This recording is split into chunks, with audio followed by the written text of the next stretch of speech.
ప్రభు పక్షాన చేరువచ్చినటువంటి ప్రియ సంఘానికి మన రక్షకుడైన యేసుక్రీస్తు వారి శ్రేష్టమైన నామములో వందనాలమ్మ. దేవుడి మీ అందరినీ సమృద్ధిగా దీవించును గాక. ఆమేన్, ఆమేన్. దేవుని వాక్యాన్ని కొద్ది నిమిషాల సేపు మనము ఆలకిద్దాం. చాలా క్లుప్తంగా చాలా చిన్న సందేశాన్ని మీ ముందు ఉంచడానికి నేను ప్రయత్నం చేస్తాను. సహాయకరంగా కొరింథీ సంఘానికి అపోస్తలుడైన పౌలు రాసినటువంటి మొదటి పత్రిక 15వ అధ్యాయము 57వ వచన భాగాన్ని చదువుకున్నాం. The first Corinthians chapter 15 and verse 57. మొదటి కొరింథీయులకు రాసినటువంటి పత్రిక 15వ అధ్యాయము 57వ వచన భాగం నేను చదువుతున్నాను, ఆలకించండి. అయినను మన ప్రభు అయిన యేసు క్రీస్తు మూలముగా మనకు జయము అనుగ్రహించుచున్న దేవునికి స్తోత్రము కలుగునుగాక. నేను మళ్ళీ చదువుతున్నాను, నేను చెప్తాను, మీరందరూ పలకండి. అయినను మన ప్రభు అయిన యేసు క్రీస్తు మూలముగా మనకు జయము అనుగ్రహించుచున్న దేవునికి స్తోత్రము కలుగునుగాక. ఆమేన్. ఓకే. ప్రభునందు ప్రియమైన వర్లరా, అపోస్తలుడైన పౌలు కొరింథీ సంఘానికి ఉత్తరం రాస్తూ దేవుడు మనకు అనుగ్రహించే వాటిలో, దేవుడు మనకు ఇచ్చే వాటిలో ఉన్నతమైనది, అతి శ్రేష్టమైనది ఏంటి అంటూ జయము లేకపోతే విజయము అని చెప్తున్నాడు. ఇక్కడ కూర్చున్నటువంటి మనలో ఎవరికైనా ఓటమి అంటే ఇష్టమా? ఓడిపోవటం అంటే ఎవరికైనా ఇష్టం అండి? ఎవరికి ఇష్టం ఉండదు. మనందరము గెలవాలి, గెలుపు బాటలో ముందుకు పోవాలి, విజయం సాధించాలని ఇక్కడ కూర్చున్న మనందరం అనుకుంటాం. ఒక ఆటగాడు ఉన్నాడు అనుకోండి, తనలో ఉన్నటువంటి టాలెంట్ మొత్తాన్ని, తనలో శక్తి సామర్థ్యాల మొత్తాన్ని ఉపయోగించి ఆ ఆటలో గెలవటానికి ప్రయత్నం చేస్తూ ఉంటారు, చివరి వరకు ప్రయత్నం చేస్తూ ఉంటారండి. ఒక విద్యార్థి ఉన్నాడు అనుకోండి, సంవత్సరం మొత్తం చదివి పరీక్షలు రాయటానికి వెళుతూ నేను తప్పకుండా పాస్ కావాలని చెప్పేసి బహుశా పరీక్ష రాస్తూ ఉంటాడు. అంత మాత్రమే కాదు, ఇంకొకటి ట్విస్టింగ్, సంవత్సరం మొత్తం చదవకపోయినా కూడా చదవని విద్యార్థి ఎగ్జామ్ రాసేటప్పుడు ఏమనుకోండి, నేను చదవలేదులే, ఫెయిల్ కావాలని అనుకుంటాడా? ఎవరు అనుకోరండి. బహుశా సంవత్సరం మొత్తం చదవకపోయినా కూడా నేను ఎగ్జామ్లో తప్పకుండా పాస్ కావాలి అని అనుకుంటారండి. మనలో ఏ ఒక్కరికి ఓటమి అంటే ఇష్టం ఉండదు. బహుశా ఓడిపోవాలని చెప్పేసి అనుకోం. విజయం సాధించడానికి మనం ప్రయత్నం చేస్తాం, జీవితం మొత్తం గెలవటానికే ప్రయత్నం చేస్తాం. అయితే బైబిల్ సెలవిస్తున్నది, దేవుడు మనకు జయాన్ని అనుగ్రహించేవాడంట. ఎవరండి మన దేవుడు? జయాన్ని అనుగ్రహించేవాడు. ఈ విజయము పరీక్షల్లోనే జయము కాదండి, లేకపోతే నీ వ్యాపారంలోనూ జయం కాదు, నీ ఉద్యోగంలోనూ జయం కాదు, అంత మాత్రమే కాదు, నీ పనులోనూ జయం కాదు, కానీ నీ ప్రయత్నంలో జయం కాదు, కానీ ప్రభునందు ప్రియమైన వల్లరా మానవుని బ్రతుకులో జయాన్ని అనుగ్రహిస్తానని ఈశ్వర ప్రభు మనతో మాట్లాడుతున్నాడు. ప్రియమైన సోదరి, ప్రియమైన వాళ్ళరా, ఇక్కడ మీకు ఒక సందేహం కలగొచ్చండి. బహుశా జీవితంలో జయం అంటే ఏంటండి? బహుశా జయం అంటే ఏదో విజయం అని అనుకోవచ్చు. పరీక్షలో మంచి మార్కులు వస్తే జయం అంటారు, లేకపోతే ఆటల పోటీల్లో ఫస్ట్ ప్రైజ్ పొందుకుంటే జయం అనుకుంటారు. కానీ జీవితంలో జయం అంటే ఏంటి? నేను చిన్న ఒక ఎగ్జాంపుల్ చెప్తాను. మీ అందరూ తెలుసా, చార్లెస్ చాప్టన్ అనే వ్యక్తి మీ అందరూ తెలుసా? ఎంతమంది తెలుసు చార్లెస్ చాప్టన్? బహుశా వందనాలు వదిలమ్మ. చార్లెస్ చాప్టన్ కొంతమందికి తెలుసు. చార్లెస్ చాప్టన్ అంటే ఈ భూమి మీద హాస్యం పండించడంలో బహుశా ప్రథమ స్థానంలో ఊరికైనా అవార్డు ఇస్తే ఆయన ఇస్తాడండి. ఆయన ఏం మాట్లాడు, ఒక్క మాట కూడా మాట్లాడు, ఆయన యాక్టివిటీస్ ద్వారా లేకపోతే ఆయన చర్యల ద్వారా నవ్విస్తూ ఉంటాడండి. ప్రభుత్వం ఒక్క మాట మాట్లాడకుండా ప్రజలందరినీ నవ్విస్తూ ఉంటాడు. ఎన్నో కోట్ల ఆస్తి ఉన్నది. అంత మాత్రమే కాదు, పేరు ప్రఖ్యాతులు ఉన్నాయండి. ఆయన ఎక్కడికన్నా పోతే ఆయన కింద నడవకూడదు అని చెప్పేసి ఆ చుట్టుపక్కల అన్ని పూలు పరుస్తారంట. అంత గొప్ప పేరు ప్రఖ్యాతులు గాంచినటువంటి బహుశా హాస్య నటుడు అండి. ఎన్నో అవార్డులు, కొన్ని వేల అవార్డులు పొందుకున్నటువంటి ఒక వ్యక్తి అండి. ఆయన జీవితం మొత్తంలో బస్ నవ్వించాడు. చివరి దశలో చనిపోతాడనగా ఒక ఆయన దగ్గరికి వెళ్ళారంట. చార్లెస్ చాప్టన్, నేను నీ యొక్క ఆత్మకథను రాయాలని ఇష్టం కలిగి ఉన్నాను, నీ జీవిత చరిత్ర రాయాలని ఇష్టం కలిగి ఉన్నాను. ఎందుకంటే ఇన్ని అవార్డులు సాధించావు, ఇన్ని ఉన్నతంగా ఇన్ని కోట్ల ఆశ సంపాదించావు, నీకు అభిమానులు సంఘాలు ఉన్నాయి, ఎన్నెన్నో ఉన్నాయి, నీ ఆత్మకథ రాయాలని బహుశా నేను అనుకుంటున్నాను. బహుశా నీ జీవితం గురించి ఒక్క మాట నాకు చెప్పగలవా అని చెప్పేసి ఆ చార్లెస్ చాప్టన్ ఆ వ్యక్తి అడిగినప్పుడు వెంటనే ఆ వ్యక్తి వైపు తేరిపార చూసి కన్నీళ్లు కారుస్తున్నాడంట. అయ్యో, నేను తప్పుగా ఏమన్నా అన్నానా? నేను తప్పుగా అన్నా, నువ్వు కన్నీరు కారుస్తున్నావేంటి అని చెప్పంటే ఆ తర్వాత కన్నీరు తుడుచుకుని ఒక మాట చెప్పాడంట. అయ్యా, నేను ప్రపంచాన్ని మొత్తాన్ని నవ్వించానండి. ఎవరైతే దుఃఖంలో ఉన్నారో, అంత మాత్రమే కాదు, ఎవరైతే బహుశా వేదనకరమైన పరిస్థితుల్లో ఉన్నారో వాళ్ళందరూ నవ్వించడానికి బహుశా ప్రయత్నం చేశాను, కానీ నా వ్యక్తిగతంగా నా మనసులో ఒక్కసారి కూడా నవ్వుకోలేదు. అంతా సంపాదించాను, కానీ నా జీవితంలో నేను ఏదో కోల్పోయాను, నా జీవితంలో ఏదో సాధించలేదు, నా జీవితంలో సంతోషం లేదు అని చెప్పేసేసి నా జీవితంలో జయం లేదు, అపజయం పాలైపోయాను అని చెప్పాడంట. ప్రియమైన సోదరి, అతను జీవితంలో అన్నీ సాధించాను, చాలా విషయాలు గెలిచాడు, కానీ అసలైన విషయంలో గెలవలేకపోయాడు. ప్రియమైన సోదరి, ప్రియమైన సోదరులారా, అందుకే యేసుక్రీస్తు వారు ఈ లోకానికి వచ్చాడండి. ఈ లోకానికి ఎందుకు రావాల్సి వచ్చిందంటే ప్రయాసతోటి భారాన్ని మోస్తున్నటువంటి ప్రతి ఒక్కరి జీవితాల్లో జయాన్ని ఇవ్వటానికి యేసుక్రీస్తు వారు ఈ లోకానికి రావలసినది వచ్చిందండి. పాపాన్ని జయించే బ్రతుకు, శాపాన్ని జయించే బ్రతుకు, దురాత్మలు జయించే బ్రతుకు, వ్యసనాలను జయించే బ్రతుకు, అంత మాత్రమే కాదు, నీ జీవితాన్ని దుర్భరమ చేస్తున్నటువంటి ప్రతి ఒక్క అలవాటు నుంచి రక్షించే బ్రతుకులో జయాన్ని అనుగ్రహించడానికి యేసుక్రీస్తు వారు ఈ లోకానికి వచ్చారన్న వాస్తవాన్ని మనందరం ఈ మధ్యాహ్న కాల వేళ గుర్తుపెట్టుకోవాలి. ప్రియమైన సోదరి, ప్రియమైన వాళ్ళరా, నాకు డబ్బు ఉందండి, నాకు సంతోషం ఉంది అనుకుంటున్నావా? అంత మాత్రమే నాకు అధికారం ఉన్నదండి, అంత మాత్రం నాకు హోదా ఉన్నదండి, నాకు కుమారులు ఉన్నారండి, నాకు కుమార్తెలు ఉన్నారండి, అంత మాత్రమే కాదు నాకు చదువు ఉన్నదని అని చెప్పేసేసి ఏదేదో అనుకుంటూ ఇదే చేయమనుకుంటున్నావా? దేవుడి సమలీతో మాట్లాడుతున్నాడు. ఈ వాక్యం నీ జీవితంలో ఉన్నటువంటి ఓటమిని తీసివేయటానికి యేసుక్రీస్తు వారు ఈ మధ్యాహ్న కాల వేళ నీ ముందు సిద్ధంగా ఉన్నాడు. దీంట్లో ఆనందం లేదు. ప్రభుత్వ ఓటమితో నింపబడ్డావేమో, బస్ ఎన్ని ఉన్నా ఆనందం లేదేమో. బహుశా ఈ లోకంలో ఆనందంగా ఉండడానికి ఏవేవో చేస్తూ ఉంటారండి. బహుశా మీరు దుఃఖంగా ఉన్నదనుకండి, బహుశా ఆనందం ఉండడానికి ఏం చేస్తారు?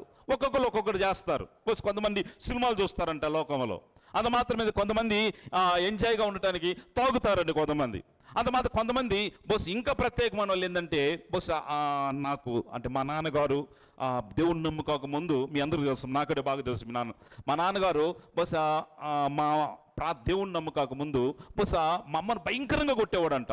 మీ అందరూ తెలుసండి.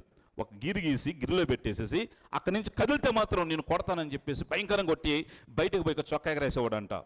మా భార్యని ఎట్టగొట్టాను చూడు అని చెప్పేసి. అదేంటి, లోకంలో భార్యను కొట్ట ఒక ఆనందం అండి.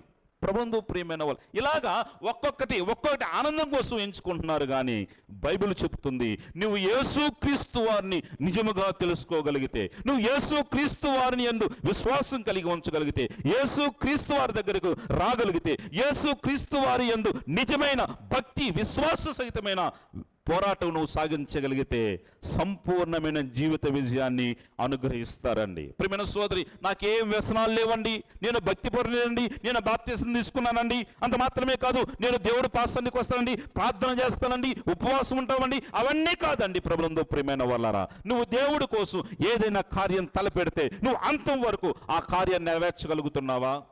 అది మాత్రమే కాదు, దేవుడి కోసం ఏదన్నా ఇవ్వాలనుకుంటే నువ్వు ఇచ్చేంత వరకు అలాంటి కాన్ఫిడెన్స్తో నువ్వు ముందర కొనసాగగలుగుతున్నావా?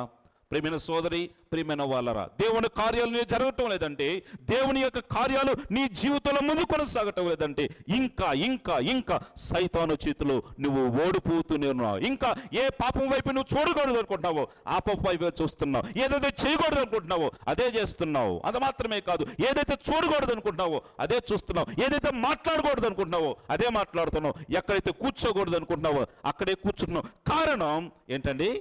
నువ్వు సైతాను మీద విజయం సాధించు, దేవుడు ఇచ్చే జయాన్ని నువ్వు నిజంగా పొందుకోలేకపోతున్నావు. అయితే ప్రభువు ప్రేమ ఈ యొక్క మధ్యాహ్న కాల వేళ జీవితం కావాలంటే బైబిల్ చెబుతున్నటువంటి 3 విషయాలు జస్ట్ మీకు చూపించి నా వాక్య సందేశాన్ని ముగిస్తానండి. మొదటి, యోహాను రాసిన పత్రిక 4వ అధ్యాయం 4వ వచన భాగంలో ఒక చక్కని మాట ఉంది. ప్రభువైన యేసుక్రీస్తు ద్వారా జయము మనకు ఉండాలంటే మనకు ఏం కావాలి చూద్దామండి. యోహాను రాసినటువంటి మొదటి పత్రిక 4వ అధ్యాయము 4వ వచన భాగంలో, చిన్నపిల్లలారా మీరు దేవుని సంబంధులు, మీలో ఉన్నవాడు లోకములో ఉన్నవాని కంటే గొప్పవాడు కనుక మీరు వానిని జయించి ఉన్నారు. మీరు జయించి ఉన్నారు అని చెప్తుంది బైబిల్. ఎందుకంటే మీలో ఉన్నవాడు లోకములో ఉన్నవాని కంటే గొప్పవాడు. ప్రియమైన సోదరి, ప్రియమైన వాళ్ళ, మీలో ఉన్నవాడు లోకములో ఉన్నవాడు కంటే గొప్పవాడు అనగా మనలో ఎవరు ఉంటే జయమండి? జయాన్నిచ్చే దేవుడు ఉండాలి. ప్రియమైన సోదరి, ప్రియమైన వాళ్ళ, ఇక్కడ కూర్చున్నటువంటి మనందరికీ ఒక ప్రశ్న ఈరోజు. జయమిచ్చే యేసుక్రీస్తు వారు బహుశా మీలో ఉన్నారా? జయమిచ్చే యేసుక్రీస్తు వారు నాలో ఉన్నారా?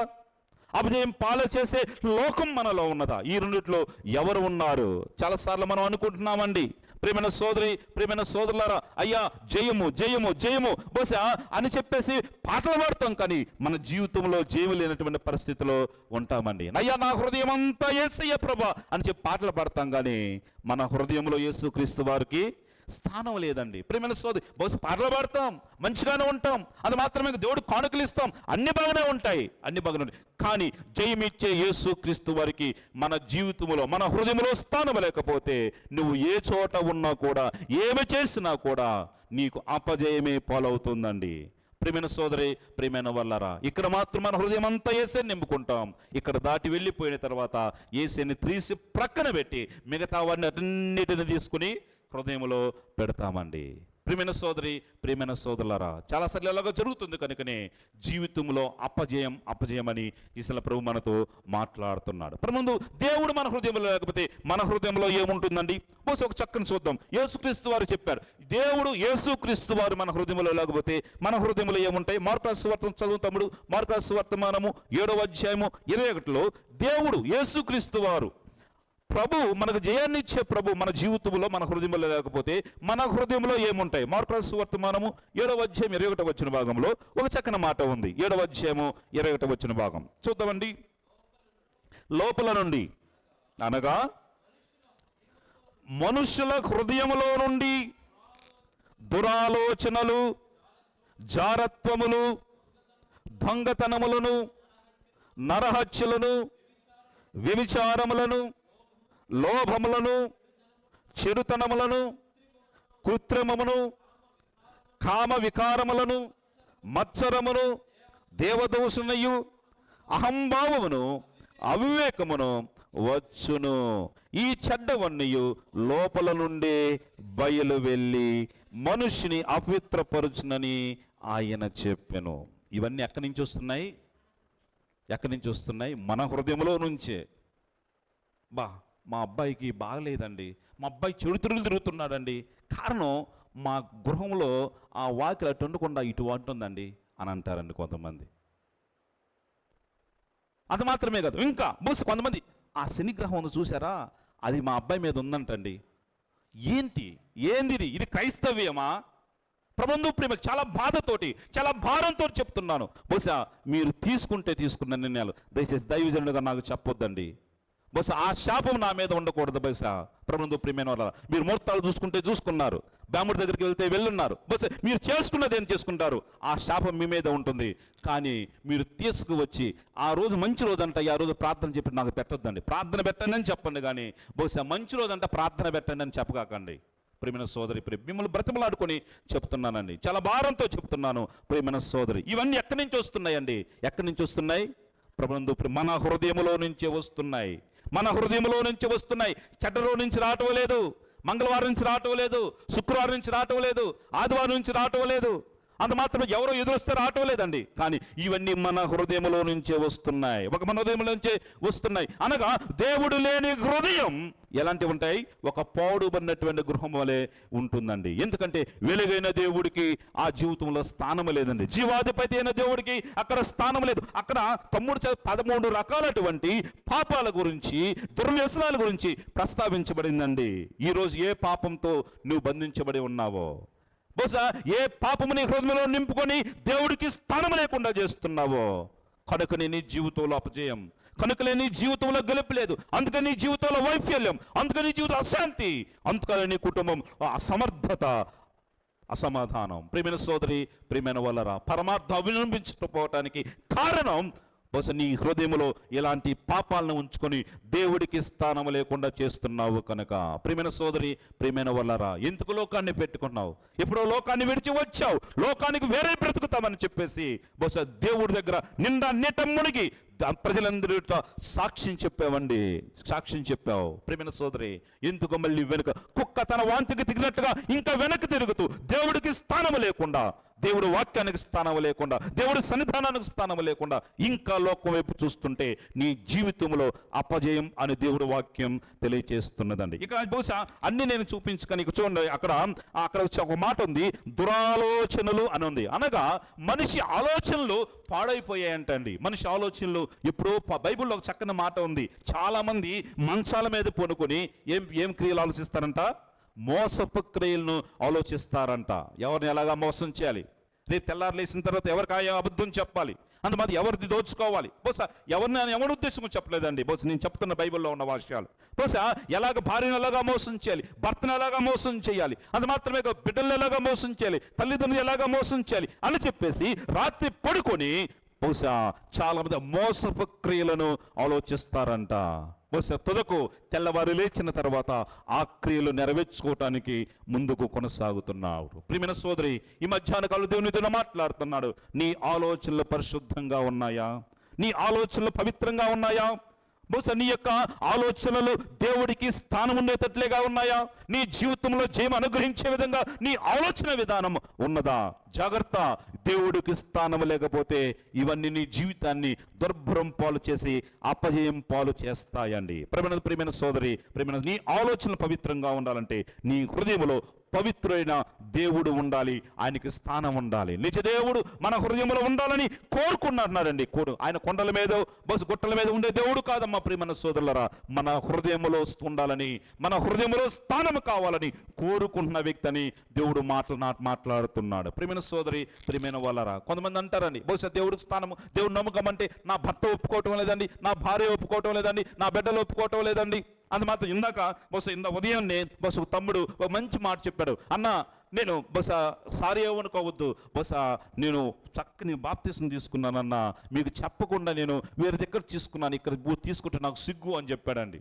బహుశా చాలా మంచి తమ్ముడు, నువ్వు ఎక్కడ తీసుకున్నా కూడా దేవుడికి మహిమ కలుగునుగాక, దేవుడి కోపంలో వర్ధిల్లు అని చెప్పాను. ప్రియమైన సోదరి, ప్రియమైన వాళ్ళరా, బహుశా అక్కడ బహుశా ఆ వ్యక్తి ఇంకా మాట్లాడుతూ బహుశా నేను ఇక్కడ తీసుకున్నాను అనుకోండి, వారు ఎగతాళి చేస్తారన్న, వీళ్ళు ఎగతాళి చేస్తారన్న, బహుశా వాళ్ళు అట్లా అంటారన్న, వీళ్ళు ఇట్లా అంటారన్న, బహుశా ఏదేదో అంటారన్న. అందుకని ఇవే సమస్యలు లేకుండా నేను ప్రభువుకు నా జీవితాన్ని ఇవ్వాలనుకున్నాను కనుక నేను చక్కని బాప్తిసం తీసుకున్నాను, నా కోసం ప్రార్థన చేయన్నా అని చెప్పాడండి. ప్రియమైన సోదరి, ప్రియమైన వాళ్ళరా, దేవుడికి బాప్తిసం తీసుకోవటం, ఇంకా ప్రభువు దగ్గరకు రావటానికి, ఇంకా ప్రభువులో ముందుకు కొనసాగటానికి ఇంకా వెనకండి వస్తున్నావు. నా భార్య ఒప్పుకోవటం లేదండి, నా భర్త ఒప్పుకోవటం లేదండి, నా బిడ్డలు ఒప్పుకోవటం లేదండి అని చెప్పేసాను, ఇంకా వెనక వేస్తున్నావా? బస్సు దేవుడు వాక్యం తెలియజేస్తుంది, ఇదే రక్షణ దినము, ఇదే మారు మనసు పొందడానికి అనుకూలమైన సమయము, రేపు మనది కాదు, ఇదే మనది అని చెప్తున్నారు. రేపేం జరుగుతుందో మనం నిన్నటి వారమే, కానీ ఈ రోజు వారం కాదండి. ఈ రోజు అంటే 12 గంటల వరకు బ్రతికితేనే మనం ఈ రోజు వారము. ప్రియమైన సోదరి, ప్రియమైన సోదరులారా,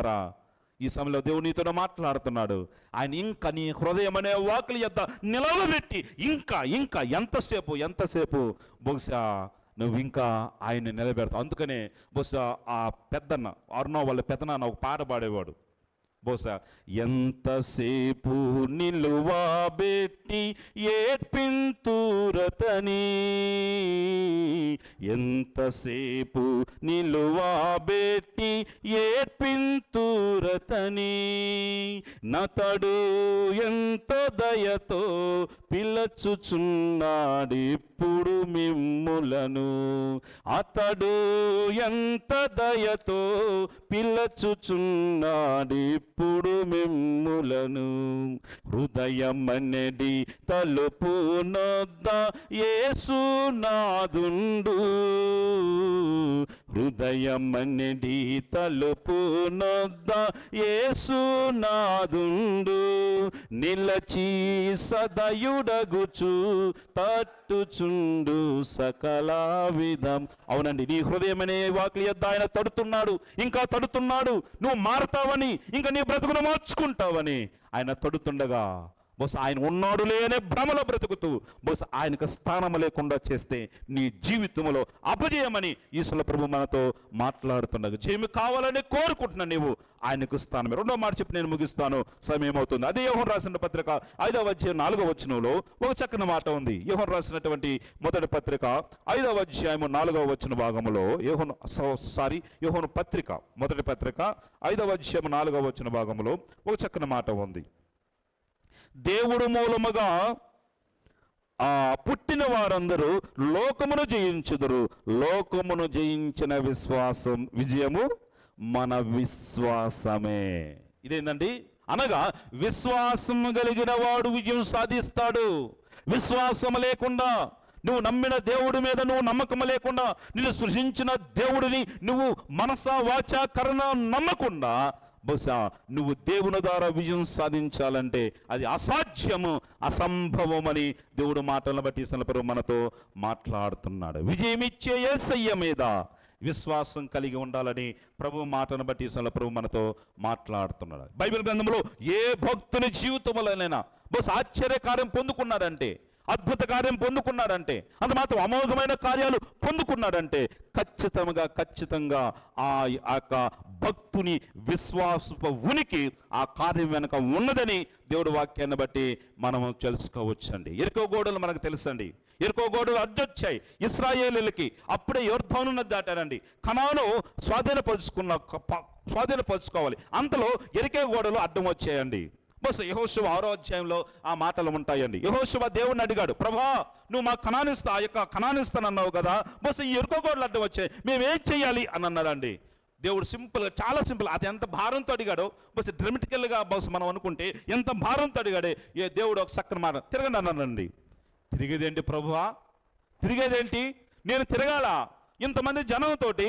బస్ ఆ ఎరుకో గోడల చుట్టూ తిరగాల. బస్ ఎరుకో గోడలు 8 కిలోమీటర్ల దూరం ఉంటాయంట. బస్ వెడల్పు కూడా చాలా పెద్ద వెడల్పు ఉంటుందండి. ప్రభునందు ప్రియమైన వాళ్ళరా, బహుశా అన్ని అది తిరగాల. ఇంతమంది జనము, ఇంతమంది లక్షల మంది కాల్ బలం ఉంది. ఈ కాల్ బలముతోటి అది తిరగడం సాధ్యమా అని చెప్పేసి బస్ సందేహపడలేదు యెహోషువ. దేవుడు చెప్పాడు కనుక వెను వెంటనే ఏం చేశాడండి? విశ్వాసం ఉంచి వెంటనే ఏం చేశాడండి? తిరిగాడు. 1 రోజు తిరిగాడు, ఏం కాలేదు. 2 రోజులు తిరిగాడు, ఏం కాలేదు. 3 రోజులు తిరిగాడు, ఏం కాలేదు. 6 రోజులు తిరిగాడు, ఏం కాలేదు. 7వ రోజు ప్రభునందు ప్రియమైన సోదరి, ప్రియమైన వాళ్ళు, ప్రభా ఇంకా పడిపోలేదంటే 7వ రోజు 8 సార్లు తిరగండి అన్నారండి.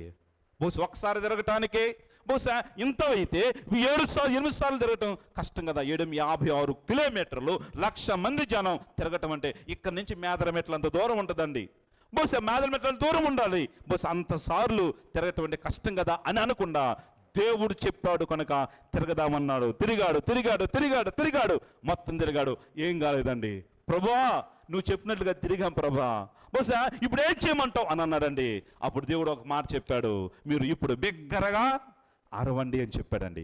56 కిలోమీటర్ల దూరం నడిచి బహుశా బిగ్గరగా అరవమంటే ఏంటి ప్రభా నీకు న్యాయం ఉన్నదా అని చెప్పి అడగాల్సిన వాళ్ళు విశ్వాసముతో వాళ్ళు కేకలు వేశారు. ప్రభునందు ప్రియమైన వాళ్ళరా, వారు ఒక్క గడ్డపార లేకపోతే ఏ యొక్క ఆయుధం ఆ యొక్క గోడ మీద పెట్టకుండా కుప్పగూలిపోయినాయండి. దేవునికి మహిమ కలుగునుగాక. యేసయ్య మీద విశ్వాసం ఉంచితే, యేసయ్య మాట వింటే నీ జీవితంలో తప్పకుండా విజయాన్ని నువ్వు చూస్తావు. ఈరోజు నీ జీవితంలో ఏ అద్భుతాన్ని కోరుకుంటున్నావో, ఏ ఆశ్చర్యాన్ని కోరుకుంటున్నావో, బహుశా నా సామర్థ్యత సరిపోదండి, నా టాలెంట్ సరిపోదండి, నా యొక్క డబ్బు సరిపోదండి, నా ఉద్యోగం సరిపోదండి, అది మాత్రమే కాదు నాకున్నటువంటి అండబలం సరిపోదండి నేను ఇల్లు కట్టుకోవటానికి, నా దగ్గర ఉన్నటువంటి ఆస్తిపాస్తు సరిపోవండి నా ఆరోగ్యం బాగు చేసుకోవటానికి అని చెప్పేసి బహుశా ఏ యొక్క అపజయం బహుశా నిన్ను పీడిస్తుండగా బహుశా నీ సామర్థ్యతను నువ్వు అంచనా వేసుకుంటున్నావు. దేవుడి రాత్రి ఈ మధ్యాహ్న కాల సమయంలో మాట్లాడుతున్నాడు. నీకు జయాన్ని అనుగ్రహించేది నీ విశ్వాసమే. ప్రియమైన సోదరి, అంత ముందు కూడా పోయిన వారం కాకుండా అంత మారం కూడా చెప్పానండి. ఆ సోదరి బహుశా దేవుడు చెప్పినట్టుగా ఆ 7 నెంబర్ దగ్గరికి వెళ్ళిపోయిందండి. బహుశా ప్రభా నా ఇంట్లో ఏమీ లేవు ప్రభా, ఏమి లేవయ్యా, ఏమి లేవు ప్రభా, నా బిడ్డ ఆకలితో అల్లాడిపోతున్నాడు ప్రభా, ఏం చేయాలి ప్రభా అన్నప్పుడు 7 నెంబర్ దగ్గరికి వెళ్ళు, అన్ని చూసుకో, బహుశా అన్ని తీసుకున్నదండి. ఆ స్ట్రేలో వేసుకొని ఆ యొక్క బిడ్డ ఆ 7 నెంబరు బహుశా కౌంటర్ దగ్గరకు వచ్చిందంట. మన వారం చెప్పామండి, 7వ వారం కౌంటర్ దగ్గరకు వచ్చింది. కౌంటర్ దగ్గరకు వచ్చినమంటే ఏం చేశారండి? అయ్యా ఇక్కడ క్లోజ్ అయిపోయింది, ఆ 6వ నెంబర్ దగ్గరికి వెళ్ళు, 5వ నెంబర్ దగ్గరికి వెళ్ళు అని చెప్పాడండి. అయినా కూడా దేవుడు చెప్పినట్లుగా ఆ 7వ నెంబర్ బిల్ కౌంటర్ దగ్గర నిలబడింది. అరగంట అయింది, గంట అయింది, ఆ వ్యక్తి వచ్చాడు. అమ్మ ఇంకా ఇక్కడ నిలబడ్డమైంది, అక్కడికి పోయి బిల్లు వేయించుకోవచ్చు కదా అని చెప్పేసి అన్నాడండి. కాదు, నన్ను దేవుడు 7వ నెంబర్ దగ్గర ఉండమన్నాడు, బిల్లు వేయించుకోమన్నాడు అని చెప్పాడండి.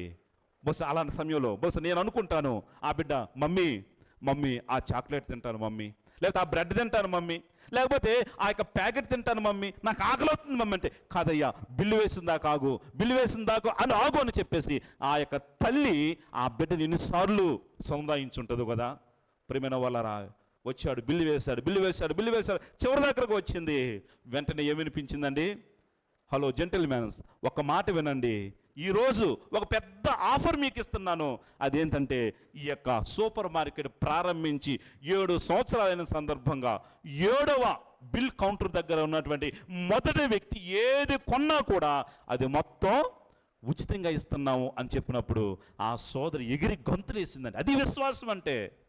నా దగ్గర డబ్బులు లేవులే ప్రభా, నా జేబులో డబ్బులు పెడితే నేను సూపర్ మార్కెట్ దగ్గరికి వెళ్తానని చెప్పి ఆ సోదరు అనలేదండి. కానీ చివరి వరకు ఆ వ్యక్తి ఎదురు చూసింది.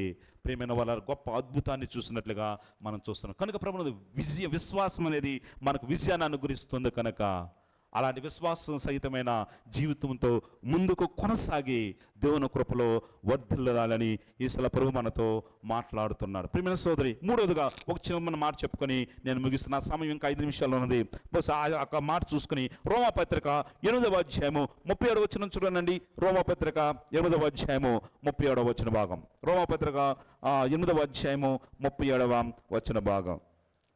అయినను మనల్ని ప్రేమించిన వాని ద్వారా మనము వీటన్నిటిలో అత్యధికమైన విజయము పొందుచున్నాము. అయినను మనల్ని ప్రేమించిన వాని ద్వారా మనము వీటన్నిటిలో అత్యధికమైన విజయము అనగా మూడవది, దేవుడు మనల్ని ప్రేమించుచున్నాడు కనుక మనకు విజయం. మన ప్రేమించి వాని ద్వారా మనకు విజయం అండి. ప్రియమైన సోదరి, ప్రియమైన సోదరులారా, యేసుక్రీస్తు వారు ఈ లోకానికి నిన్ను శిక్షించటానికి రాలేదు, కానీ నిన్ను భక్షించటానికి రాలేదు, కానీ నిన్ను ప్రేమించటానికి వచ్చాడండి. ప్రియమైన సోదరి, ఆయన ప్రేమను రుజువు చేయటానికి, ఆయన త్యాగాన్ని రుజువు చేయటానికి, ఆయన మీద నీకున్న వాత్సల్యతను రుజువు చేయటానికి తన ప్రాణాన్ని అర్పించాడండి.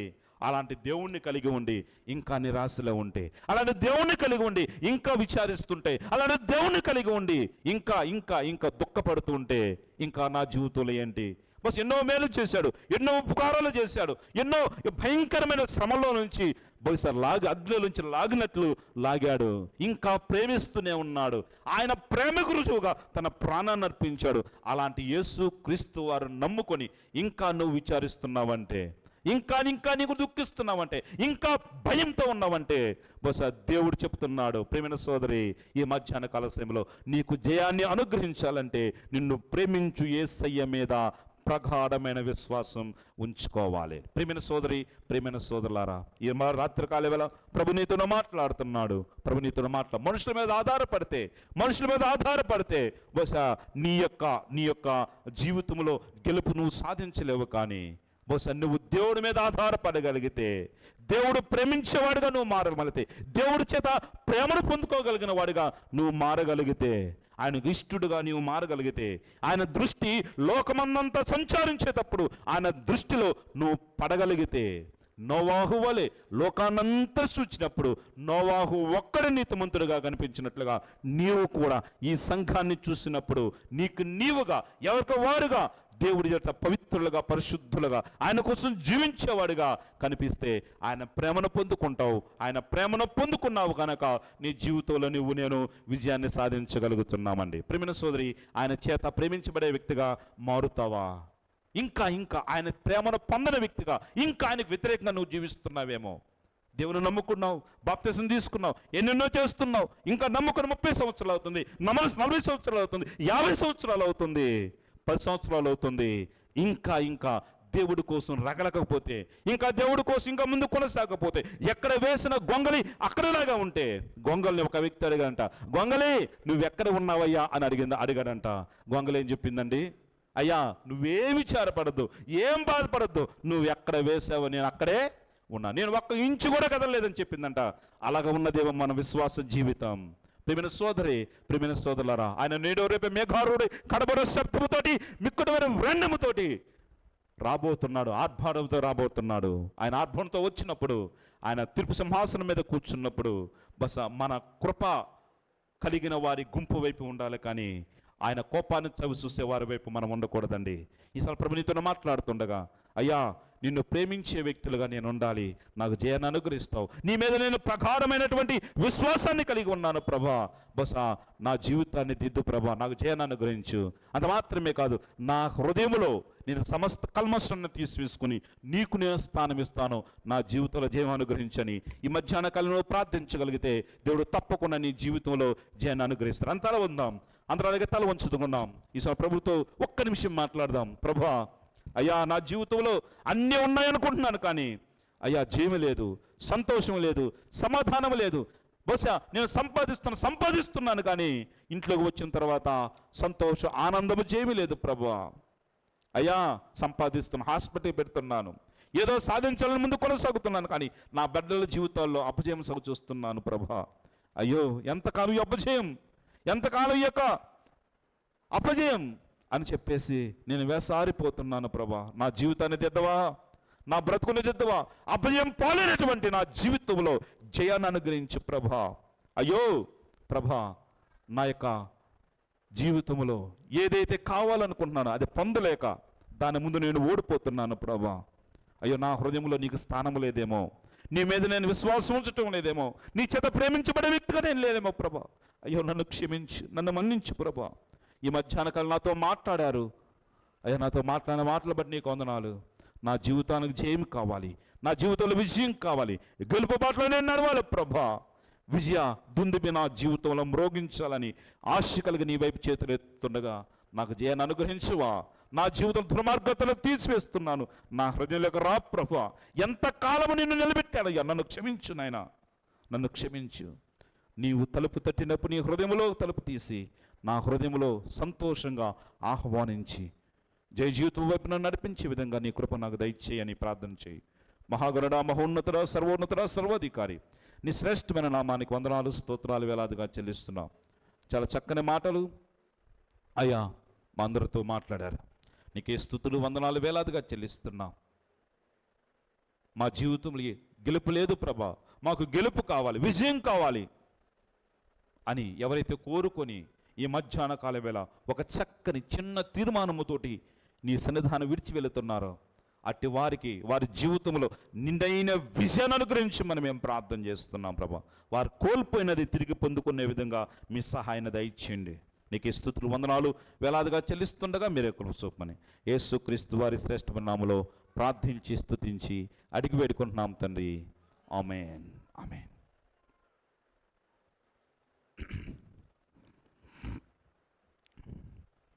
ప్రభునందు ప్రియమైన వారలారా,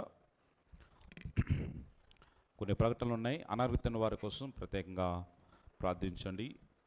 ఆ యొక్క వారంలో మన శ్రీ ప్రియ సంఘ పెద్దలు లాజర్ అన్నయ్య గారు కొద్దిగా హార్ట్ దడదడగా ఉందని చెప్పేసి హాస్పిటల్కి వెళ్ళినప్పుడు యాంజియోగ్రామ్ చేయాలని చెప్పారు. అలాగా చెప్పినప్పుడు సోమవారం రోజు ఉపాస్ హాస్పిటల్లో లాజర్ అన్నయ్యను 4-5 గంటలకు తీసుకువెళ్ళారు. తీసుకువెళ్ళినప్పుడు యాంజియోగ్రామ్ చేశారు. యాంజియోగ్రామ్ చేసినప్పుడు దేవుడు మహాకృపను బట్టి ముందు ఏదేదో అనుకున్నాం, అన్నయ్య బహుశా భయపడుతున్న దాన్ని బట్టి ఏదేదో అనుకున్నాం, దేవుడు మహాకృపను బట్టి ఎలాంటి ఇబ్బంది లేదు అని డాక్టర్ చెప్పాడు. బస్ ఫర్దర్గా కొంచెం ట్రీట్మెంట్ తీసుకుంటే మంచిది అని అన్నప్పుడు ఆయన తమ్ముడు అన్న కాదు, ఇట్లా కాదు, మరొక మంచి డాక్టరు ఉన్నాడు, ఆ డాక్టర్ దగ్గర చూపిద్దామని చెప్పేసి ఆ తర్వాత రోజు హాస్పిటల్కి తీసుకెళ్ళినప్పుడు ఆ డాక్టర్ మొత్తం చూసి ఆ డాక్టర్ ఎందుకు ఇలాగ చెప్పాడు, బహుశా అది మొత్తం తప్పు, ఎలాంటి ఇబ్బంది లేదు, ఏమి లేదు, మెడిసిన్స్ తోటి తనకున్నటువంటి ఆ యొక్క చిన్న అపాయం లేకపోతే ఆ చిన్న ఒడిదడుకు లేకుండా చేస్తాం, కనుక ఎలాంటి ఇబ్బంది పడిన అవసరం లేదు, ధైర్యంగా ముందు కొనసాగండి అని చెప్పినప్పుడు మేము చాలా సంతోషించాం, చాలా ఆనందించాం. సంఘస్థులు 3 గంటల ప్రార్థనలో భారం కలిగి ప్రార్థన చేశారు. మీ అందరికి ప్రత్యేకమైన వందనాలు. అంత మాత్రమే కాదు, సంఘ పెద్దలు 2019 నుంచి బహుశా వెళ్ళిపోయినప్పటి నుంచి బహుశా మనకు ఒక పెద్దగా మన సంఘాన్ని బేస్ చేసుకొని ఒక సంఘ పెద్దలుగా ముందు కొనసాగుతూ అనేకమైన వాటిలో తన యొక్క మాట సహాయము అనేక విధాలుగా సంఘానికి ఉపయోగపడుతూ ముందు కొనసాగుతున్నటువంటి లాజర్ నీకు బాగలేకపోవటం బహుశా ఆ రోజు నాకు చాలా బాధేసింది.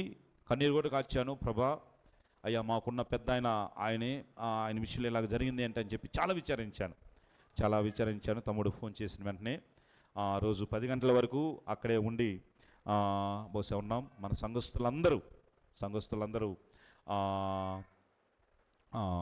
అశోక్ మావయ్య, అలాగే కల్లూరన్న, అలాగే ఓమన్నయ్య, ఇంకా సరౌండింగ్స్లో ఉన్న ప్రతి ఒక్కరు, అంత మాత్రమే కాదు దిలీప్ అందరూ వచ్చారు. నిరీష, దిలీప్ అందరూ వచ్చారు. ప్రత్యేకంగా దిలీప్ అయితే మన సంఘస్థులకి అని చెప్పేసి చక్కని భోజనం కూడా సిద్ధపరచుకొని ఆ స్థలానికి వచ్చాడు. బహుశా ఒక సంఘంలో ఉంటే అలాంటి తోడ్పాటు, అలాంటి ఏర్పాటు ఉంటుందండి. కనుక సంఘం తరపున ప్రత్యేకమైన వందనాలు దిలీప్ కూడా తెలియజేస్తున్నాం. ప్రత్యేకంగా లాజర్ అనే నిమిత్తం ప్రత్యేకంగా ప్రార్థించండి. నిన్న దినము కూడా ఏదో బాగలేదని చెప్పేసి హడావుడి పడుతుంటే వెంటనే మళ్ళీ కారులో తీసుకువెళ్ళారు. ఏదవుతుందో ఏం లేదు, బీపీ కొద్దిగా ఎక్కువ ఉంది అని చెప్పాడు. అన్నయ్య టెన్షన్ పడుతున్నాడు. బహుశా టెన్షన్ పడవలసిన లేదా అన్నయ్య సంఘపరంగా చెప్తాం, నువ్వు టెన్షన్ పడవలసిన అవసరమే లేదు. దేవుడు సమస్తాన్ని నీకు అనుగ్రహించాడు, ఎలాంటి కుదువు లేకుండా. బహుశా ఎన్నో ఇబ్బందికరమైన పరిస్థితుల్లో కూడా నువ్వు దేవుడి కోసం నిలబడి ధైర్యంగా ముందు కొనసాగావు. బహుశా నీ ఆరోగ్య విషయంలో ఎలాంటి ఒడిదొడుకులు లేవు. దేవుడు చక్కని కృప చూపుతాడు. కనుక అన్నయ్య కోసం ప్రత్యేకంగా మీ అనుదిన ప్రార్థనలో తప్పకుండా మీరు ప్రార్థన చేయాలని ప్రేమతో మనవి చేస్తున్నాం. మీ